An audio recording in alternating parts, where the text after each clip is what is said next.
29 हथियार, 20,000 से अधिक कारतूस, 2,000 आईईडी तथा 2100 किलोग्राम विस्फोटक जब्त किए गए।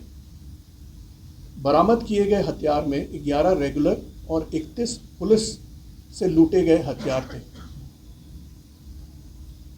केवल इस वर्ष की बात करें तो राज्य एवं राज्य से बाहर से 123 नक्सली गिरफ्तार किए गए, जिसमें 11 इनामी नक्सली थे। एक पुलिस राइफल सहित कुल 24 हथियार, 2,432 कारतूस, 554 डेटोनेटर, 151 आईईडीज और 146 किलोग्राम विस्फोटक बरामद किया गया।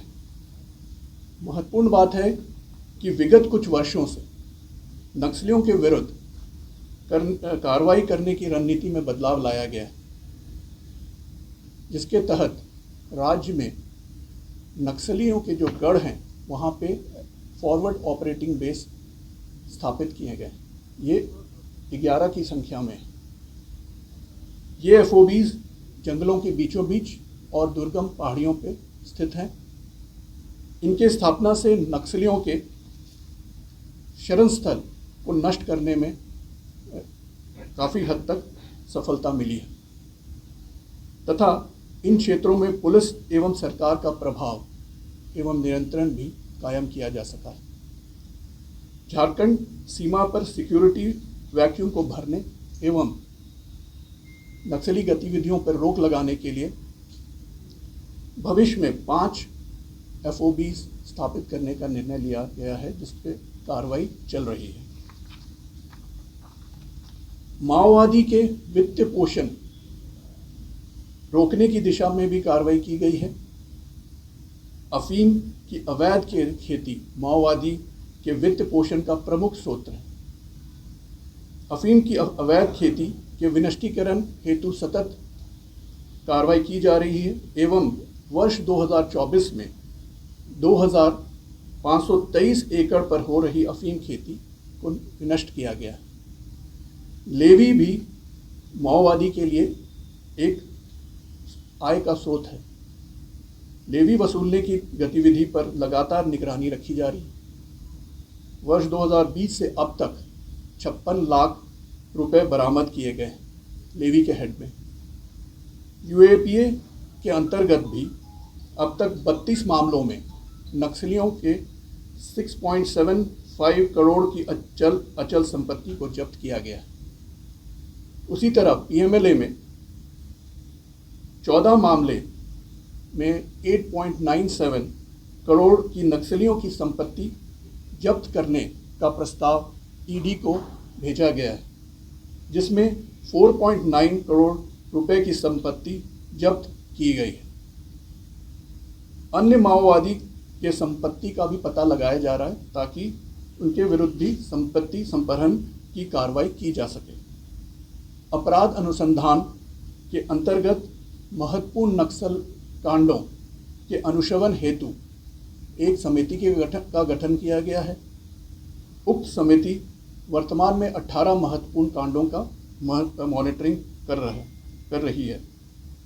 वर्ष 2024 में यूएपीए के अंतर्गत 40 कांडों में कुल 120 नक्सलियों के विरुद्ध अभियोजन स्वीकृतादेश प्राप्त किया गया है।